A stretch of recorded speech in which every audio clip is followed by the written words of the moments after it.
तो यूहन्ना जो था उसने एक कोडेड संदेश जो है वो तैयार किया था।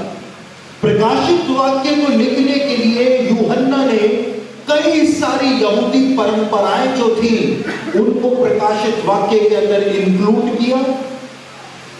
और उसके बाद यूहन्ना ने जो टेंपल लिटर्जी हुआ करती थी, यानी कि परमेश्वर के मंदिर में जो आराधना विधि हुआ करती थी, उस आराधना विधि को भी प्रकाशित वाक्य के अंदर उसने इंक्लूड कर दिया।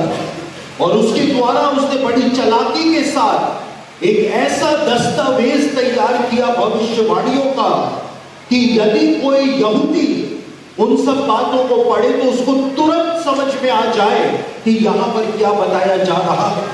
और अन्य जाति मसीही लोग जिनको यहूदियों के बारे में, उनके ट्रेडिशंस के बारे में कुछ भी नहीं पता है, प्रकाशित वाक्य उनके लिए हमेशा एक रहस्य बना रहे और वो प्रकाशित वाक्य को पूछने की हमेशा कोशिश करते रहे।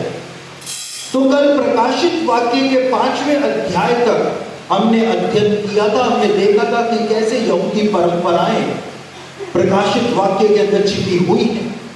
और आज हम प्रकाशित वाक्य के 6ठे अध्याय से अपने अध्ययन को आरंभ करने जा रहे हैं।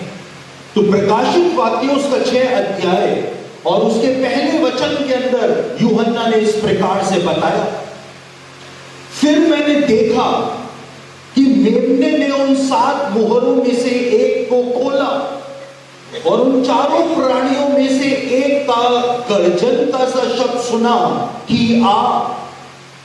यहां पर यूहन्ना के द्वारा फिर से एक यहूदी परंपरा को इस्तेमाल किया गया।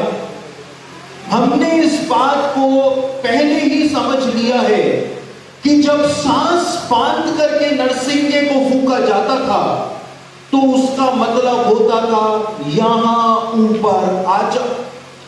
और हमने निर्गमन की पुस्तक से इस बात को समझा था कि नरसिंगे का जो शब्द हुआ करता था, उस नरसिंगे के शब्द को गर्जन का शब्द भी कहा जाता था। और यहां पर वही यहूदी परंपरा को यूहन्ना वापस से बता रहा है। वो कहता है चारों प्राणियों में से एक का गर्जन का सा शब्द सुना। मैंने आपको कहा यूहन्ना से 1-to-1 बातचीत नहीं हो रही थी, लेकिन यूहन्ना से मानवीय भाषा में भी बातें नहीं हो रही थी। यूहन्ना को जो भी बताया जा रहा था वो उसको नरसिंगे के शब्द के द्वारा बताया जा रहा था। नरसिंगे के शब्द के द्वारा यहूदी लोग एक दूसरे से बात किया करते थे। इस बात को हमने समझा।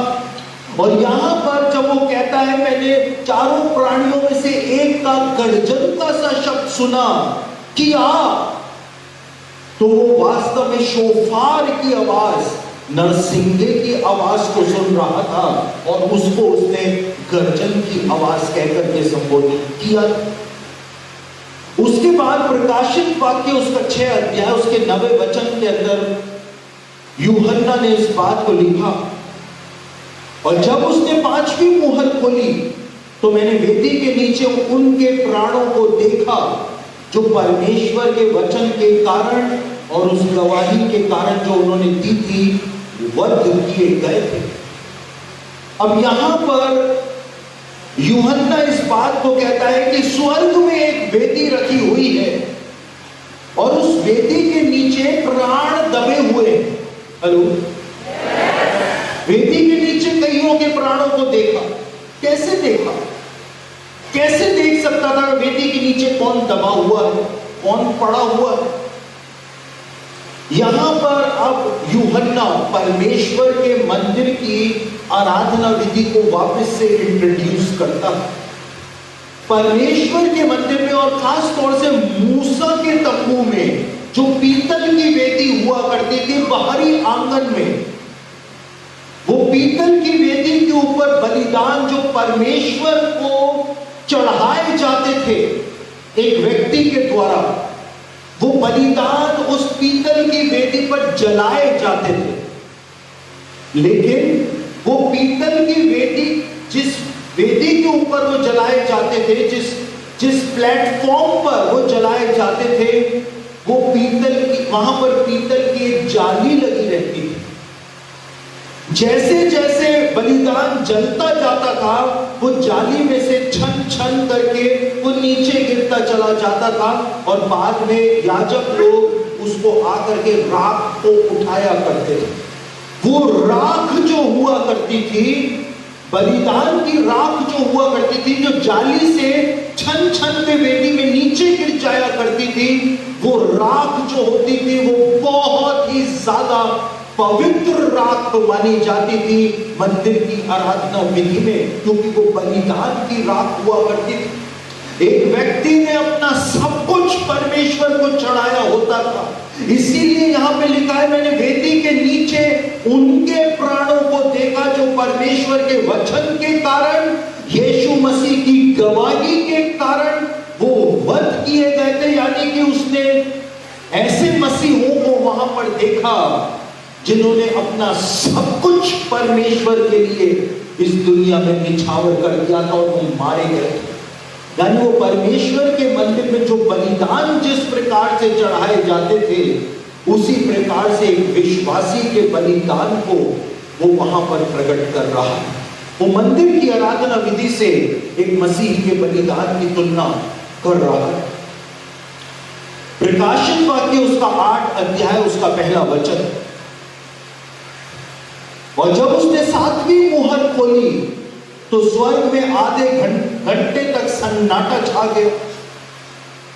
यहूदियों के अंदर जब भी तुरियों का पर्व यहूदी लोग मनाते थे, तो तुरियों के पर्व के समय हमेशा ऐसा ही हुआ करता था कि मंदिर में आधे घंटे तक सन्नाटा छा जाया करता।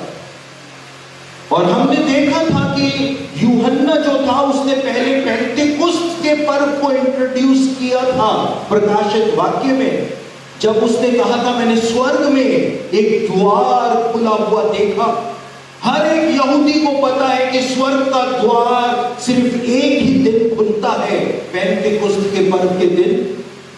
अब यहां पर वो कहता है कि स्वर्ग में आधे घंटे तक सन्नाटा छा गया, क्योंकि तुरहियों के पर्व के समय जब मंदिर के अंदर तुरहियां फूकी जाती थी, जैसे ही तुरहियां फूकी जाती थी तो पूरे मंदिर के अंदर आधे घंटे तक सब सन के सन रह जाते थे, क्योंकि तुरहियों का पर्व शुरू हो चुका होता था। आधे घंटे तक मंदिर में सन्नाटा छा जाया करता था। यहूदी परंपरा को यूहन्ना यहां पर इंट्रोड्यूस कर रहा है। सब सांस रोक करके इंतजार करते थे कि परमेश्वर अब क्या करने जा रहा है। और यहां पर वो कहता है कि 7वीं मुहर उसने खोली तो आधे घंटे तक सन्नाटा छा गया कि अब क्या होने वाला है, कुछ बड़ा होने वाला है। प्रकाशित वाक्य 8 अध्याय उसका 2रा वचन, इसको आपको बहुत ध्यान से सुनना पड़ेगा वरना आप चूक जाएंगे। और मैंने उन 7 स्वर्गदूतों को जो परमेश्वर के सामने खड़े रहते हैं देखा, और उन्हें 7 तुरियां दी गई। यहां पर फिर से उसने यहूदी परंपरा को, यहूदी पर्वों की जो परंपराएं हैं उनको यहां पर उसने इंट्रोड्यूस कर दिया। कैसे कर दिया था? जब तुरियों का पर्व यहूदी लोग मनाया करते थे तो तुरियों के पर्व पर 7 व्यक्ति जो हैं वो ठहराए जाते थे, 7 याजक ठहराए जाते थे तुरियों के पर्व पर।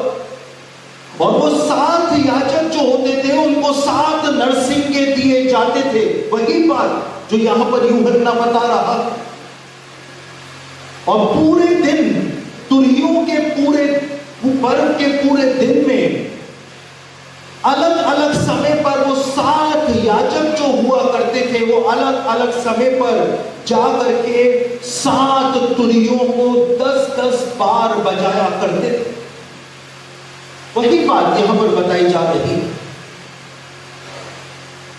जैसे तुरियों के पर्व पर 7 याजक तुरियां बजाया करते थे, उसी बात को यूहन्ना ने यहां पर दूसरे तरीके से बता दिया। लेकिन यहूदी परंपरा को उसने प्रकाशित वाक्य के अंदर इंक्लूड कर दिया था, क्योंकि तुरियों का पर्व जो होता है, तुरियों के पर्व के लिए यहूदी लोग ऐसा माना करते थे, आज भी मानते हैं कि तुरियों के पर्व पर परमेश्वर पूरी दुनिया के लोगों का न्याय करता है और उनके पापों को माफ भी करता है यदि करना चाहे तो।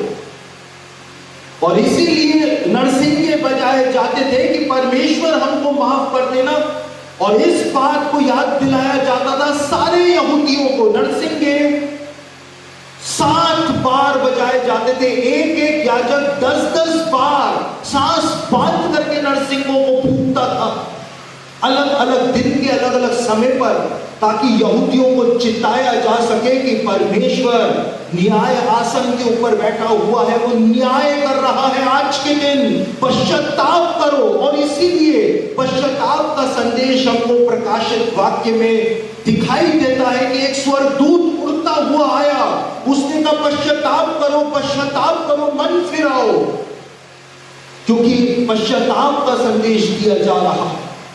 परमेश्वर महाकलेश काल के अंदर भी लोगों को बार बार चिताएगा, 7 सालों में 7 बार वो चिताएगा कि अभी भी समय है, पश्चाताप कर लो, क्योंकि परमेश्वर न्याय करने को तैयार बैठा हुआ है। वही बात यहां पर यूहन्ना ने प्रकाशित वाक्य के अंदर बताई। उसके बाद प्रकाशित वाक्य 8 अध्याय, ये बहुत महत्वपूर्ण है, 3 से लेकर 5 वचन। प्रकाशित वाक्य 8 अध्याय 3 से लेकर 5। फिर एक और स्वर्गदूत सोने का धूपदान लिए हुए आया और वेदी के निकट खड़ा हुआ और उसको बहुत धूप दिया गया, और सब पवित्र लोगों की प्रार्थनाओं के साथ उस सुनहरी वेदी पर जो सिंहासन के सामने है चढ़ाए, और धूप का धुआं पवित्र लोगों की प्रार्थनाओं सहित स्वर्गदूत के हाथ से परमेश्वर के सामने पहुंच गया। और स्वर्गदूत ने धूपदान लेकर उसमें वेदी की आग भरी और पृथ्वी पर डाल दी, और गर्जन और शब्द और बिजलियां और भूडोल होने लगा। यहां पर फिर से एक बार यूहन्ना मंदिर की जो आराधना विधि थी उसको बीच में लेकर के आता है। जैसे परमेश्वर के मंदिर के अंदर धूप की वेदी पर धूप जलाई जाती थी, और यहूदियों के अंदर एक परंपरा थी, यहूदियों के अंदर एक फैमिली था 2000 साल पहले, उस फैमिली के पास एक ऐसी रेसिपी थी। अभी यहूदी लोग परेशान हैं, कहां से लाएं वो रेसिपी, मंदिर तो बनाना चाहते हैं लेकिन वो रेसिपी नहीं पता। 2000 साल पहले यहूदी परिवार था, सिर्फ उसके पास वो रेसिपी थी, धूप बनाने की रेसिपी। और जब वो परिवार, सिर्फ वो परिवार जब धूप बनाता था और उस धूप को धूप की वेदी के ऊपर जलाया जाता था, तो हमेशा वो रेसिपी ही ऐसी थी कि हमेशा धूप का धुआं सीधा ऊपर जाया करता था, ना तो इधर जाता था ना इधर जाता था, सीधा ऊपर ही जाया करता। कितनी देर धूप जलती रहे लेकिन धूप का धुआं हमेशा सिर्फ ऊपर छत की तरफ जाया करता था। धूप जो कि पवित्र लोगों की प्रार्थनाओं का प्रतीक है, जब धूप की वेदी के ऊपर धूप जलाई जाती थी, यानी हर एक की प्रार्थना सीधी परमेश्वर के पास जा रही है, इधर आजू बाजू अड़ोसी पड़ोसी के घर से होकर के नहीं जा रही है, सीधा परमेश्वर के पास जा रही। ये यहूदी परंपरा थी। लेकिन यहां पे लिखा है कि उसको बहुत धूप दिया गया, धूपदान लिए हुए आया, उसको बहुत धूप दिया गया। धूप जलाने के, मंदिर में धूप जलाने के कुछ नियम हुआ करते थे। सबसे पहले याजक जो है धूप को पवित्र स्थान में लेकर के आते थे, मंदिर के पवित्र स्थान में लेकर के आया करते थे। यहां पे लिखा है एक स्वर्गदूत सोने का धूपदान लिए हुए आया और उसको बहुत धूप दिया गया। जैसे याजक धूप को लेकर के धूपदान में पवित्र स्थान में आया करते, वही बात। और पीतल की वेदी में से जहां पे बलिदान जलाया जाता था, वहां पर जो बलिदान जलाने वाले जो लकड़ियों के कोयले हुआ करते थे, उन कोयलों को वहां से उठा करके एक याजक जो है वो लाया करता था। और वो अंगारे जो हुआ करते थे, कोयले जो हुआ करते थे, उनको धूप की वेदी के ऊपर डाला जाता था और उस धूप की वेदी के ऊपर उन कोयलों के ऊपर फिर धूप को रखा जाता था। और जैसे ही धूप को रखा जाता था वैसे ही वो धूप जो है वो सीधा उसका धुआं मंदिर की छत की तरफ जाया करता था। इसका मतलब होता था कि प्रार्थनाएं सीधी परमेश्वर के पास जा रही हैं। और यही बात यहां पर बताई हुई है और इसीलिए लिखा हुआ है कि एक स्वर्गदूत ने अंगारों को लिया और उन अंगारों को उसने पृथ्वी के ऊपर डाल दिया, क्योंकि जो प्रार्थनाएं की गई है कि प्रभु तो हमारा न्याय चुका, तो अंत के दिनों में महाकलेश काल में उन प्रार्थनाओं का उत्तर आएगा। परमेश्वर अपना क्रोध जो है वो पृथ्वी के निवासियों के ऊपर उनके प्रार्थनाओं का उत्तर प्रदान करेगा। इसीलिए तो अंगारे बिखेरे जा रहे हैं। उसके बाद प्रकाशित वाक्य उसका 10 अध्याय, मैं ज्यादा लंबा प्रचार नहीं करूंगा, आप लोग घबराए नहीं, लेकिन सिर्फ 13वें अध्याय तक मैं आपको बताऊंगा। उसके बाद आगे के जो अध्याय हैं उनका अध्ययन हम कल करेंगे।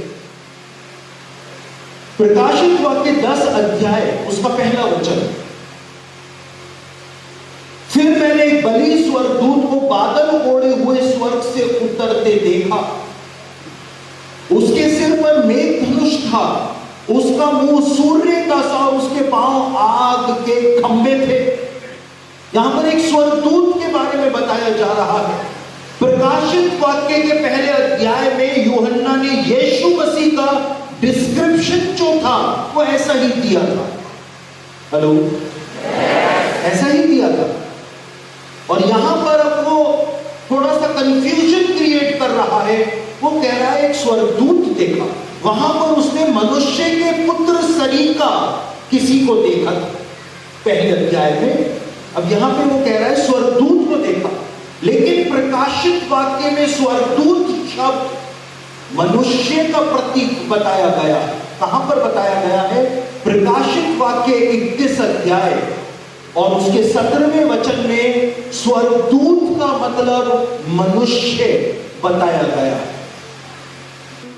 प्रकाशित वाक्य में जो अलग अलग स्वर्गदूत बताए हैं यूहन्ना के द्वारा, प्रकाशित वाक्य 21 अध्याय 17वें वचन के अंदर आकर के ये बात जो है वो साफ हो जाती है कि प्रकाशित वाक्य में जितने भी स्वर्गदूतों के बारे में बताया जा रहा है वो स्वर्गदूत नहीं है, लेकिन वहां पर इंसानों की बात की जा रही है।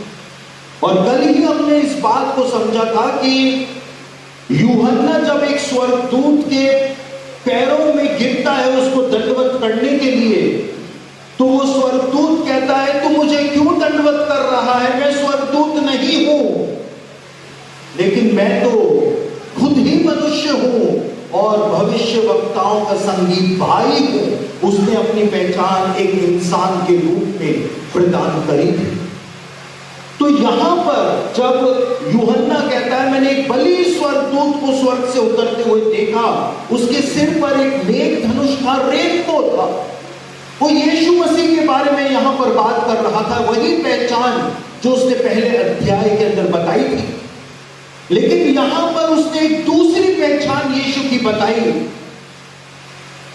उसने कहा कि उसके सिर के ऊपर एक मेघ धनुष था, रेनबो था। क्यों उसने इस बात को कहा? जो रैबिनिकल ट्रेडिशन है, यहूदी परंपरा है, उसके अंदर ऐसा बताया जाता है कि जब परमेश्वर ने आदम और हवा को बनाया तो आदम और हवा के चारों शरीरों के चारों तरफ एक बादल जो था उनको घेरे रहता था और उनके शरीरों में से रोशनी निकला करती थी आदम और हवा की। ये यहूदी परंपरा बताती है। यहूदी परंपरा बताती है कि आदम और हवा को ग्लो करने वाले शरीर परमेश्वर ने प्रदान करे थे, रोशनी निकला करती थी। जापानीज साइंटिस्ट ने बताया है कि हर इंसान के अंदर से रोशनी निकलती है, लेकिन अब वो रोशनी ऐसी हो गई है पाप करने के कारण कि नंगी आंखों से वो रोशनी दिखाई नहीं देती। सिर्फ कुछ स्पेशल लेंस जो हैं उनसे देखा जा सकता है कि इंसान के शरीर में से रोशनी निकलती है आज भी, लेकिन पाप करने के कारण वो महिमा में शरीर इंसान से छिन गया। जापानीज साइंटिस्ट ने रिसर्च करके बताया, यहूदी परंपरा कहती है कि परमेश्वर ने आदम और हवा को ऐसी बॉडी दी थी कि उनके शरीर से रोशनी निकला करती थी और एक बादल उनको घेरे रहता था, और जब वो रोशनी बादल में से बाहर आती थी तो उनके चारों तरफ एक रेनबो बना हुआ दिखाई दिया करता था। वही बात यहां पर यूहन्ना के द्वारा बताई गई है कि यीशु मसीह जब वापस से जी उठा तो उसके रिजरेक्टेड बॉडी जो है, पुनर्जीवित होने वाला उसका शरीर जो है, उसको वही शरीर मिल गया जो परमेश्वर ने आदम और हवा को प्रदान किया था। एक ग्लोरीफाइड बॉडी यीशु मसीह को परमेश्वर ने प्रदान कर दी, और उसी ग्लोरीफाइड बॉडी के अंदर यीशु मसीह को आते हुए यूहन्ना ने देखा यीशु मसीह के अंदर से रोशनी निकल रही थी, उसके चेहरे से रोशनी निकल रही थी। वो बादल ओढ़े हुए था क्योंकि उन आदम और हवा के चारों ओर बादल छाया रहता था, और उनके चारों तरफ एक रेनबो बना हुआ दिखाई दिया करता था। उसी बॉडी में उसने यीशु मसीह को देखा। ये यहूदी परंपरा है जिसको यूहन्ना ने यहां पर इंक्लूड किया। उसके बाद प्रकाशित वाक्य 10 अध्याय 9 और 10 वचन के अंदर क्या लिखा हुआ है, और मैंने स्वर्गदूत के पास जाकर कहा यह छोटी पुस्तक मुझे दे, और उसने मुझसे कहा ले इसे खा ले, और ये तेरा पेट कड़वा करेगी पर तेरे मुंह में मधु सी मीठी लगेगी। सो मैं ये छोटी पुस्तक उस स्वर्गदूत के हाथ से लेकर खा गया। वह मेरे मुंह में मधु सी मीठी तो लगी, पर जब मैं उसे खा गया तो मेरा पेट कड़वा हो। जिस तरह से हम कहते हैं कि हजम हो गया, अरे भाई इसको सब हजम हो जाता है, कहते हैं ना, इसको तो कुछ भी खिला दो इसको सब हजम हो जाता है। तो यहूदी जो है हिब्रू भाषा के अंदर, जैसे हम कहते हैं हजम हो गया, हिब्रू भाषा के अंदर इसी बात के लिए कहा जाता है खा लिया, यानी वो पुस्तक लेकर डकार गया और इसको हजम हो गया, वो खा गया यानी हजम हो गई वो पुस्तक। परमेश्वर की जो पुस्तक है जो उसने लिखी है वो हर एक इंसान को हजम नहीं हो सकती है। हेलो, और आप लोग जो मोटिवेशनल स्पीकर्स के पीछे दौड़े चले जा रहे हैं, भागे चले जा रहे हैं, आपको किसी भी कीमत पर हजम नहीं हो सकती है। क्यों? अभी बताता हूं। यहां पे लिखा है मुझको मधुर सी मीठी लगी। यहूदी बच्चे जो होते हैं उनका एक गेम होता है बाइबल के जमाने से, वो मधुर सी मीठी जो परमेश्वर की लिखी हुई किताब थी वो उसको मधुर सी मीठी लगी। ये यहूदी परंपरा है, मधुर सी मीठी लगना। बाइबल के जमाने से लेकर और आज के जमाने में कि जब हनुका का पर्व यहूदी लोग दिसंबर के महीने में मनाते हैं, तब यहूदी बच्चे इस परंपरा को निभाते हैं। जो हिब्रू भाषा के जो अल्फाबेट्स होते हैं, आलेफ हो गया, तालेफ हो गया, बैत हो गया, वाव हो गया, जो भी है 22 अल्फाबेट, हिब्रू भाषा के 22 अल्फाबेट्स के आकार के पकवान बनाए जाते हैं। हनुका के पर्व पर वो पकवान बनाए जाते हैं, और यहूदी बच्चे वो जो अल्फाबेट्स के आकार के पकवान होते हैं उनको हनी के अंदर, मधु के अंदर डुबो डुबो करके उनको खाते हैं कि परमेश्वर का वचन मेरे मुंह में मधु के समान मीठा होगा। इस तरह से वो लोग इस परंपरा को निभाते हैं। वही बात यहां पर बताई जा रही है। वहां पे लिखा है उस पुस्तक में कड़वी बातें थी, मेरा पेट कड़वा हो गया, मुंह में कड़वा हो जाएगा। कड़वी बातें लिखी हुई थी। कड़वी बातों का मतलब होता है, यहूदी मान्यता में कड़वी बातों का मतलब होता है न्याय और दंड की बातें उसमें लिखी हुई। जब यीशु मसीह के दूसरे आगमन के बारे में प्रचार किया जाए तो लोगों का पेट दुखने लगता है। हेलो, उनका पेट दुखने लगता है, क्योंकि न्याय और दंड की बातें हर कोई हजम नहीं कर पाता है। यूहन्ना ने कर ली, और यही बात यहां पर बताई गई है, लेकिन तेरे मुंह में मधु सी मीठी लगेगी, क्योंकि तू परमेश्वर का वचन प्रचार करेगा। तू अपने मुंह से परमेश्वर का वचन बोलेगा, तेरे मुंह में तो वो मीठी लगेगी, लेकिन तेरा पेट कड़वा हो जाएगा, पेट दुखना शुरू हो जाए। यही बात यहूदी परंपरा यहां पर बताई गई। 11वें अध्याय के 15 से लेकर 18 वचन के अंदर क्या लिखा हुआ है? 15 से लेकर 18 वचन के अंदर मंदिर की जो आराधना विधि हुआ करती थी उसके बारे में बताया गया है 11वें अध्याय में। और जब 7वें स्वर्गदूत ने तुरी फूंकी तो स्वर्ग में इस विषय में बड़े बड़े शब्द होने लगे कि जगत का राज्य हमारे प्रभु का और उसके मसीह का हो गया, और वे युग युग राज करेगा। और 24 प्राचीन जो परमेश्वर के सामने अपने सिंहासन पर बैठे थे, मुंह के बल गिरकर परमेश्वर को दंडवत करके यह कहने लगे कि हे सर्वशक्तिमान प्रभु परमेश्वर जो है और जो था, हम तेरा धन्यवाद करते हैं कि तूने अपनी बड़ी सामर्थ काम में लाकर राज्य किया है, और अन्य जातियों ने क्रोध किया और तेरा प्रकोप आ पड़ा, और वे समय आ पहुंचा है कि मरे हुओं का न्याय किया जाए, और तेरे दास भविष्यवक्ताओं और पवित्र लोगों को और उन छोटे बड़ों को जो तेरे नाम से डरते हैं बदला दिया जाए, और पृथ्वी के बिगाड़ने वाले नाश किए जाएं।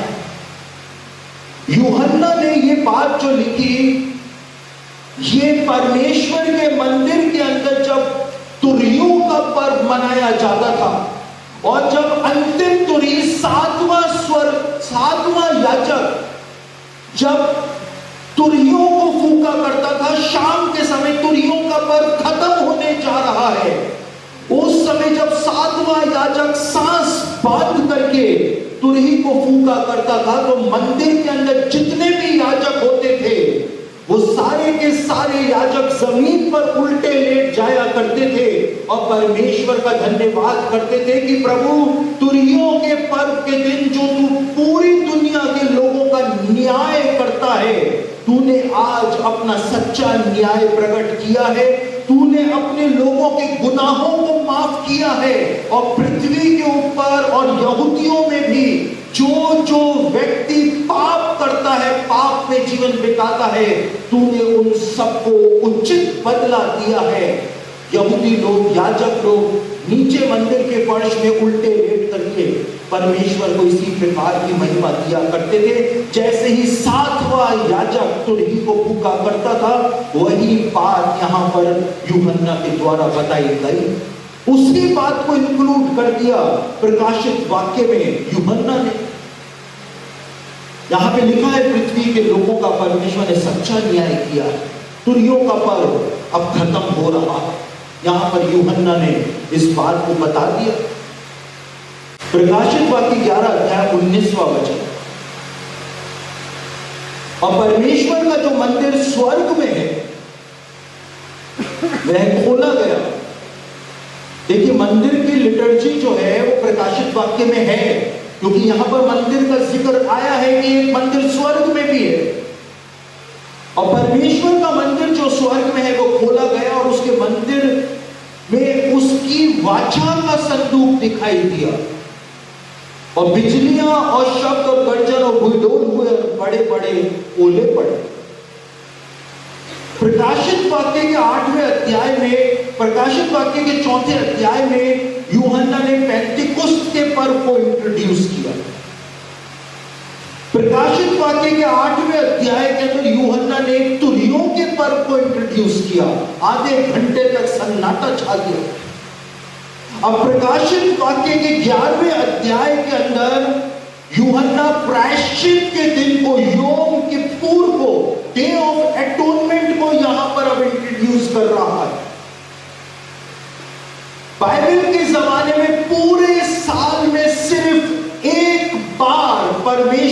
मंदिर, मक्का महापवित्र स्थान खोला जाता था सिर्फ एक बार। स्वर्ग में जो परमेश्वर का मंदिर है उसको खोला गया। पृथ्वी पर भी जो परमेश्वर का मंदिर था उसको साल में महापवित्र स्थान को एक बार खोला जाता था और उसका वाचा का संदूक दिखाई दिया। पृथ्वी पर भी साल में एक बार जब महापवित्र स्थान को खोला जाता था, वाचा का संदूक जो है वो दिखाई दिया करता था। प्रायश्चित के दिन जब महायाजक लहू लेकर के महापवित्र स्थान में जाता था, उसके बाद कर्टन को हटा दिया जाता था ताकि लोग वाचा के संदूक को देख सके कि वाचा का संदूक अंदर पड़ा हुआ। और ये प्रायश्चित का दिन जो है, योम किप्पुर जो है, ये वास्तव में क्या है? ये प्रायश्चित का दिन क्यों है? हेलो, मूसा जो था वो परमेश्वर के पास 40 दिन और 40 रात तक था। परमेश्वर ने अपनी उंगली से 10 आज्ञाओं को लिखा, मूसा को दे दी। मूसा नीचे आया तो देखा यहां पर तो बछड़ा बना हुआ है साहब। मूसा ने उन पटियाओं को तोड़ दिया, ठीक है। उसके बाद मूसा वापस गया। मूसा आया और व्यवस्था को, वचन को, परमेश्वर के वचन को तोड़ दिया, इस्राएलियों के सामने तोड़। परमेश्वर का वचन जो था, भविष्यवक्ताओं के द्वारा जो प्रचार किया गया था, वो देहधारी होकर के पृथ्वी पर आया, मरियम की कोख से आया। जैसे मूसा भविष्यवक्ता था, वो परमेश्वर का वचन लेकर के आया। यीशु मसीह भविष्यवक्ताओं की भविष्यवाणियों को पूरा करने आया। यीशु मसीह मूसा जैसे वचन लेकर के आया था, यीशु मसीह खुद परमेश्वर का वचन था, वचन देहधारी हुआ। जैसे मूसा ने वचन को तोड़ दिया था, यीशु मसीह के शरीर को क्रूस के ऊपर तोड़ दिया गया। उसके बाद मूसा वापस गया। हेलो, मूसा वापस गया। जब यीशु मसीह को तोड़ दिया गया, उसके जी उठने के बाद यीशु मसीह वापस गया, ठीक है। और नई व्यवस्था को लेकर के मूसा वापस आया। और जब मूसा वापस आया, उस दिन यहूदी लोग प्रायश्चित के दिन के रूप में उसको मनाते हुए आए, योम किप्पुर के रूप में उसको मनाते हुए आए हैं। ये योम किप्पुर जो है, डे ऑफ एटोनमेंट जो है, वो यीशु मसीह के दूसरे आगमन की भविष्यवाणी के रूप में प्रदान किया गया था कि वचन को तोड़ दिया गया, लेकिन वचन वापस से स्वर्ग से उतर करके दूसरी बार इस पृथ्वी के ऊपर आए। और जब यहां पर यूहन्ना ने कहा, मैंने स्वर्ग को खुला हुआ देखा, मंदिर को खुला हुआ देखा और उसमें परमेश्वर की वाचा का संदूक दिखाई दिया, तो वो यीशु मसीह के बारे में बता रहा था और प्रायश्चित के दिन को यहां पर इंक्लूड कर रहा था कि उसका दूसरा आगमन हो रहा। वाचा का संदूक और कुछ भी नहीं था, वो यीशु मसीह के लिए दी गई एक भविष्यवाणी। वाचा के संदूक में क्या था? पटियाएं थी जिसके ऊपर वचन था। और यहूदी मान्यता में ऐसा माना जाता है कि जिन पटियाओं को मूसा ने तोड़ दिया था, वो टूटी हुई पटियाएं भी उस वाचा के संदूक में रखी जाती थी, और जो साबुत पटियाएं वो बाद में लाया था, वो भी उसके अंदर रखी जाती थी। यीशु मसीह को जब क्रूस के ऊपर कीलों से ठोका गया, उसके बाद जब यीशु मसीह परमेश्वर के वचन के रूप में वापस से जिंदा हो गया, वो व्यवस्था जो थी, पटियाएं जो थी, 10 आज्ञाएं जो थी, वो परमेश्वर का वचन था।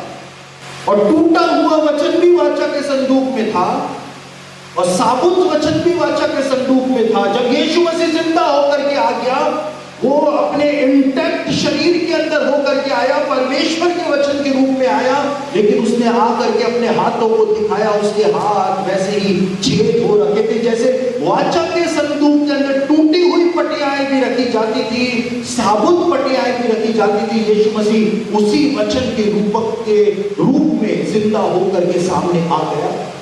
पस्ती के अंदर हाथ डाल ले, आज भी छेद है। मैंने बंद किया हुआ मेमना खड़ा हुआ देखा, आज भी वो निशान उसके शरीर पर है, आज भी। क्योंकि वाचा के संदूक में दोनों पटियाएं रखी जाती थी। जहां जहां पर भी वाचा का संदूक गया था, वहां वहां पर यीशु मसीह प्रचार करने के लिए गया था। वाचा का संदूक यरदन नदी के अंदर उतरा था, यीशु मसीह यरदन नदी के अंदर उतरा। यीशु मसीह को यरीहो से होकर जाना अवश्य था, ये लिखा है। क्यों अवश्य था, क्यों जरूरी था? वाचा का संदूक यरीहो के अंदर आया था। जो जो काम वाचा के संदूक ने करे, वो काम यीशु मसीह ने अपनी सेवकाई के अंदर करे। स्वर्ग जब खोला गया, मंदिर जब खोला गया, तो वाचा का संदूक दिखाई दिया। वो यीशु मसीह को वहां पर देख रहा था और डे ऑफ एटोनमेंट को वो इंक्लूड कर रहा था। अब प्रकाशित वाक्य का 13वां अध्याय, यहां पर दो पशुओं के बारे में बताया हुआ है। एक पशु जिसके 7 सिर और 10 सींग है, और एक पशु आगे बताया हुआ है जिसके मेमने के से 2 सींग है। हेलो, यहां पर यूहन्ना ने और कुछ भी नहीं किया, उसने यहूदी परंपरा को यहां पर 13वें अध्याय के अंदर डाल दिया। यहूदी परंपरा के अंदर माना जाता है कि परमेश्वर, मेरी बात बहुत ध्यान से सुने, यहूदी परंपरा में यहां तक कि तालमुद में भी लिखा हुआ है। मैं कल आपको बताऊंगा, मैंने कहा था आज बताऊंगा, लेकिन मैं कल आपको बताऊंगा कि ये रैप्चर जिसको लेकर मसीहत के अंदर बवाल किया हुआ है कि रैप्चर नहीं होगा, लेकिन तालमुद के अंदर लिखा है कि रैप्चर होगा, धर्मियों का पृथ्वी पर से उठाया जाना होगा। ये तालमुद में लिखा है। और यहूदी ऐसा मानते हुए आए हैं कि जब धर्मियों को परमेश्वर इस पृथ्वी पर से उठा लेगा, मसीही लोग नहीं, यहूदी इस बात को मानते हुए आए हैं। और कब से मानते हुए आए हैं? जब कलीसिया का जन्म भी नहीं हुआ था, जब यीशु मसीह का जन्म नहीं हुआ था, उसके भी पहले से मानते हुए आए हैं कि जब परमेश्वर धर्मियों को इस पृथ्वी पर से उठा लेगा और उसके बाद स्वर्ग में परमेश्वर के भोज का आयोजन किया जाए। और जब धर्मी स्वर्ग में होंगे, भोज में शामिल होंगे, तो पृथ्वी पर 2 पशुओं का खेल प्रारंभ होगा, जिसके बारे में यूहन्ना ने प्रकाशित वाक्य 13वें अध्याय में बताया है। 2 पशुओं का खेल। और किन 2 पशुओं का खेल पृथ्वी पर प्रारंभ होगा? यहूदी परंपरा बताती है लिव्यातन और बेहेमोत नाम के 2 पशुओं का खेल पृथ्वी पर शुरू होगा। और स्वर्ग में धर्मी जो हैं वो भोज खाते हुए पृथ्वी पर जो हो रहा होगा उसको देख देख करके एंटरटेनमेंट करते रहेंगे। मुर्गा लेकर के खा रहे हैं और एंटरटेनमेंट भी कर रहे हैं। समझ रहे हैं बात को? परमेश्वर बड़े बड़े स्क्रीन स्वर्ग में लगा करके रखेगा, इससे भी बड़े बड़े स्क्रीन, क्योंकि वहां पर अरबों लोग होंगे। इतने बड़े बड़े स्क्रीन वहां पर लगे होंगे, भोज का आयोजन हो रखा होगा। और धर्मी जैसे क्रिकेट मैच देखते हुए हम लोग मौज करते हैं, पॉपकॉर्न खाते हैं, कोल्ड ड्रिंक पीते हैं, वैसे स्वर्ग के अंदर भोज का आयोजन हो रखा होगा। नीचे 2 पशुओं का खेल, लिव्यातन और बेहेमोत का खेल चल रहा होगा। धर्मी भोज करते करते बड़े बड़े स्क्रीन्स पर उस खेल का आनंद ले रहे होंगे, उस खेल का आनंद ले रहे होंगे कि देखो हम तो बच करके आ गए, हम तो कहते थे कि ऐसा होगा, लिखा है प्रकाशित वाक्य में ऐसा होगा, लेकिन लोगों ने नहीं माना, लेकिन हम तो बच करके आ गए। और यहूदी मान्यता में लिव्यातन जो है, इसको 7 सिर और 10 सींग वाला एक समुद्री दैत्य यानी सी मॉन्स्टर माना जाता है। और इसीलिए यूहन्ना ने कहा मैंने समुद्र में से एक पशु को निकलते हुए देखा जिसके 7 सिर और 10 सींग थे। यहूदी परंपरा में उसको लिव्याथन कहा जाता है, जिसके 7 सिर और 10 सींग हैं। यहूदी परंपरा को वो यहां पर इंक्लूड कर रहा है। और ये लिव्याथन जो है, और ये लिव्याथन जो है, इसको यहूदी लोग शैतान कह करके इसको संबोधित करते हुए आए। वही बात जो यूहन्ना ने बताई। और इसका साथी जो है बेहेमोथ, वो सेकंड इन कमांड है। लिव्याथन का सेकंड इन कमांड जो है वो बेहेमोथ है। और ये बेहेमोथ जो है, इसका बकरे जैसा मुंह होता है, जिसकी अमेरिका के अंदर हर जगह पर आज मूर्तियां लगाई जा रही हैं बेहेमोथ की। और ये बेहेमोथ जो है वो शैतान का साथी यहूदी मान्यता के अंदर माना जाता है। और ये माना जाता है कि अंत के दिनों में जब धर्मी पृथ्वी को छोड़ करके चले जाएंगे, तो ये शैतान लिव्याथन जो है, 7 सिर और 10 सींग वाला पशु जो है, अपने साथी, अपने सेकंड इन कमांड, अपने राइट हैंड बेहेमोथ के साथ, दूसरे शैतान के साथ इस पृथ्वी के लोगों को परेशान करने के लिए आए। लेकिन धर्मी अपने पिता के घर में आनंद मना रहे। तो जो बात यहूदी मान्यता के अंदर मानी जाती रही है, उसी मान्यता को लेकर के उसने प्रकाशित वाक्य के 13वें अध्याय की रचना करी और बताया कि अंतिम दिनों के अंदर क्या होगा। एक विश्व साम्राज्य आएगा, उसको 7 सिर और 10 सींग वाले पशु के रूप में उसने चित्रित किया। और एंटी क्राइस्ट आएगा, उसको उसने बेहेमोथ के रूप में चित्रित किया। तो आज मेरे प्रकाशित वाक्य के इस संदेश को मैं यहीं पर ही रोक रहा हूं। 14वें अध्याय से लेकर 19वें अध्याय तक जितनी भी यहूदी मान्यताएं, परंपराएं प्रकाशित वाक्य में दी हुई हैं, वो हम कल उसका अध्ययन करेंगे। और इस तरह से आप इस बात को समझ जाएंगे कि पूरे प्रकाशित वाक्य में किस प्रकार से यूहन्ना के द्वारा यहूदी मान्यताओं को, यहूदी परंपराओं को, और साथ ही साथ जो टेंपल रिचुअल्स होते थे, उनको कैसे प्रकाशित वाक्य के अंदर उसने छिपाया था और ये कोटेड संदेश बनाया। Thank you very much.